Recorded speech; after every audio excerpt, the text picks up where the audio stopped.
Misal üçün bunu biraz böyüdəcəm. Deməli yazır ki, ABCD trapesiyasında bu tənbələndir. Çox xoşum gəlir tənbələn suallarına.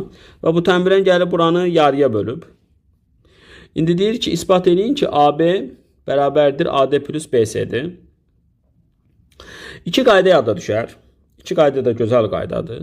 Bu en orta nöqtə olduğuna görə mən buradan orta xətti çəkərəm. Yəni oturacaqları paralel bir parça apararam. Orta xətt olar bu. Və orta xətt oturacağa paralel olduğuna görə Z qaydasına görə bu bucaq da gəlib bu bucaqla eyni olacaq. Və bu nə olacaq? Bu olacaq bərabər yanlı üçbucaq. Və bu da orta nöqtəni birləşdirir. Bax, çünki orta xətt çəkibsən. Yəni bura nə olanda buradanıdır. Onda bu bərabər yanlı üçbucaq olduğuna görə buradanıdır. Və orta xətti necə tapılırdı? Orta xətti gəlin yenə yadınıza salaq. Orta xətt oturacaqların cəminin yarısı idi. Onda 2n nəyə bərabər olur? A plus B. Bəs 2n nə idi? 2n AB idi. Deməli, AB nəyə bərabər oldu? Oturacaqlar cəminə. Bu bir üsul. Elə normalda üsuldur.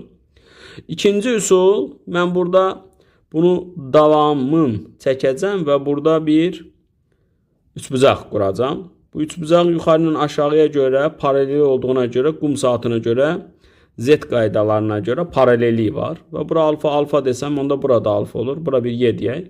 İndi gedin AB'ye üçbucağına baxın. Alfa olduğuna görə onlar bərabərdir. Bərabər yanlı üçbucaqdır. Yəni AB ilə, bax, AB ilə BY bir-birinə bərabərdir. İndi fikir verin bura. Bundan buna. Bunlar kongruent üçbucaqlardır. Səbəb. Çünki oxşardılar və nisbət 1-in 1-ədir. Yəni K1'dir. Onda onları SY'si ilə də və burası ilə də burası eyni olur.